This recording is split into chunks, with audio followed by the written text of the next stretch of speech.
Taking a live look over downtown Buffalo. Look at that. An absolutely beautiful picture there. Andrew, we saw some sunshine to end the day, at least, here in Buffalo. Yeah. So it's really nice to see, especially to see, such a pretty looking city right there. It's a gorgeous looking city, and the sunshine always does it well, and we've had a lot of sunshine for sure. Gonna have a lot more as we head through the upcoming weekend. But a look at Niagara Falls, areas around the metro and points north. Yeah, gorgeous day, but we are still seeing some snow south of the city. And here's a look at some of those snow totals from the beginning of that last evening through this morning. Perrysburg, once again, the winner with just over 16 inches. Sardinia, a little bit less than a foot, 10.3 for you. Cassadaga, 9 inches. Jamestown, just under 8. Medina up in Orleans County, we had you in a 3 to 5 inch range, 3.8 with that total. And here in Buffalo, a measly 1.3 inches. We've not really seen much in terms of the snow department here in the Buffalo area. That continues to be the case. In fact, we're about 5.3 inches below average for the month and just under 25 inches below for the year. So we'll see how the next couple of months treat us, but not expecting much snow in the 7-day forecast. Satellite and radar does show that snow south of Buffalo, still tapering off around the Boston Hills, really into the western southern tier. Maybe a fresh 1 or 2 inches for the drive home. That's where we could encounter a little bit of a slowdown tonight, but that's about it.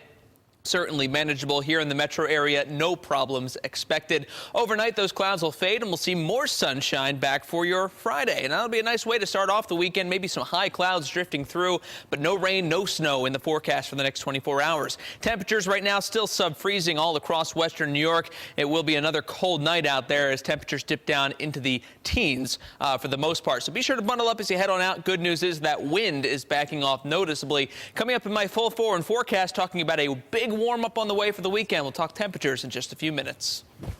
Andrew, thanks. And remember, you can take the forecast with you everywhere you go. Just download our Forewarn weather app on your phone or tablet. It is free to download. We're getting to the bottom of the mystery plane a lot of people saw flying extremely low over Alton and Clarence last night. We got a lot of calls about it into our newsroom. We're now learning it was a plane from Niagara Falls Air Reserve Station. That's according to representatives at the base. They say the plane was doing routine training. News 4's Katie Alexander explains what happened.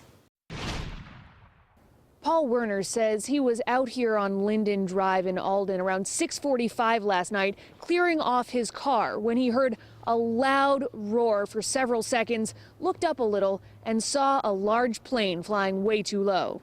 3407 came to my mind real fast. I thought for sure I was going to hear and see a big explosion. And thank God nothing happened like that. But there were certainly some scary moments for everyone who saw and heard the plane. Werner says it was so low, he saw the light of the street lights reflecting off the bottom. He was very low. He was probably less than a football field over at the top of the houses. It only lasted a couple of seconds. And then it was gone, but I could hear the plane. The Niagara Falls Air Reserve Station today confirmed that plane was one of their C-130s, flying a routine training flight.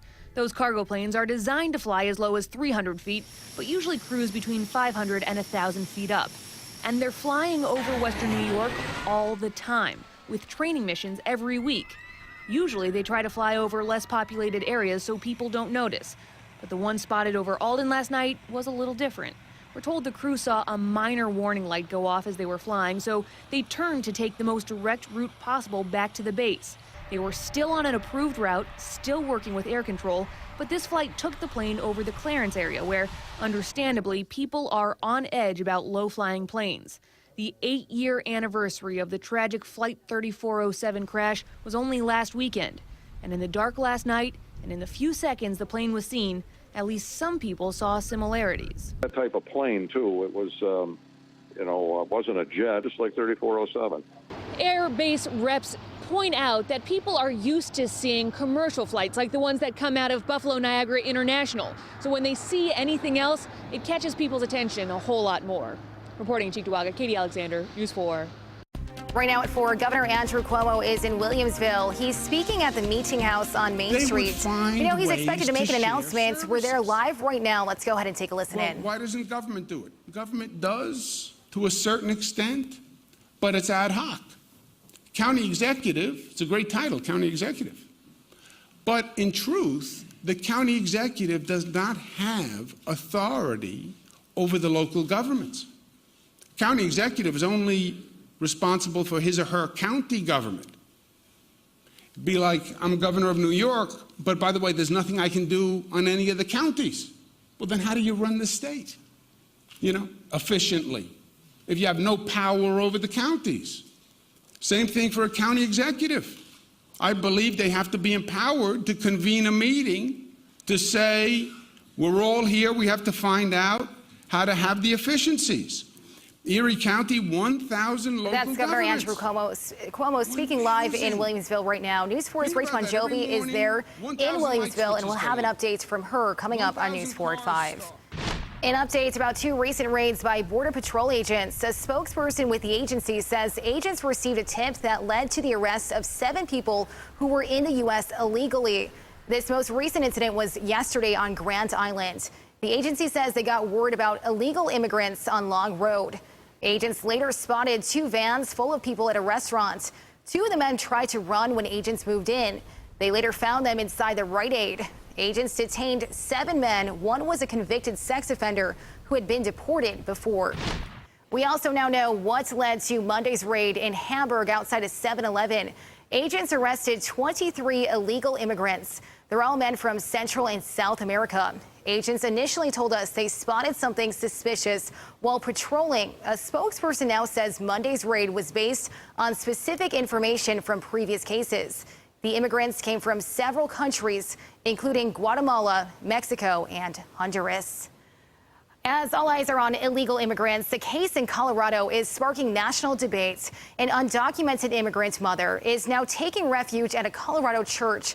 She entered the First Unitarian Society in Denver Wednesday after skipping a scheduled meeting with U.S. Immigration and Customs Enforcement. Barry Peterson reports.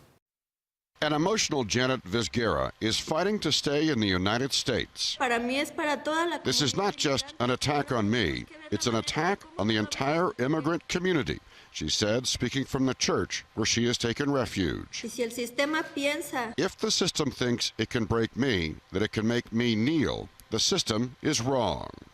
The mother of 4 entered the United States illegally from Mexico 20 years ago. In 2009, Vizguera was convicted of using a fake Social Security number she says she was using to work. About 2 years later, a federal judge ordered that she be deported to Mexico. She was allowed to stay on appeal during the Obama administration, but her recent request was rejected. Across town, protesters rallied in front of the U.S. Immigration and Customs Enforcement headquarters. ICE agents have arrested hundreds of undocumented immigrants across the country over the last 3 weeks. The agency has repeatedly said these raids are routine. Nearly 3 million were deported under the Obama administration. But ICE does not enter sensitive locations such as churches, except in extreme situations related to national security, terrorism, or public safety. Reverend Mike Moran says Vizguera is welcome to stay in his church as long as is necessary. Deporting her to a country that she hasn't been in for 20 years, that punishment is obscene for the crime that was committed. Vizguera is not the first undocumented immigrant to seek refuge in this church. In 2014, a Mexican man stayed here for 9 months. He left after ICE sent a message that he was no longer a priority. Barry Peterson, CBS News, Denver.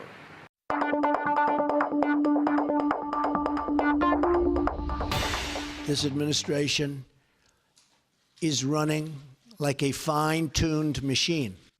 President Trump took what he calls the truth to the American people Thursday afternoon, something he says the media does not do. He touted his progress and blasted former President Obama, the media, and bad deals for the country's problems. He also announced his pick for Labor Secretary. President Trump tried to do damage control at this afternoon's news conference in the wake of staff shakeups and sagging approval numbers. During the conference, he recited his administration's accomplishments and called out certain media outlets by name. Trump also defended former National Security Advisor Michael Flynn, who was forced to resign after misleading Vice President Pence over his dealings with Russia. The president called it, quote, fake news. I inherited a mess. It's a mess. I've never seen more dishonest media than, frankly, the political media. The leaks are absolutely real. The news is fake. The president did announce a new nominee for Labor Secretary Alexander Acosta and said to expect a new executive order next week to essentially replace the suspended travel ban.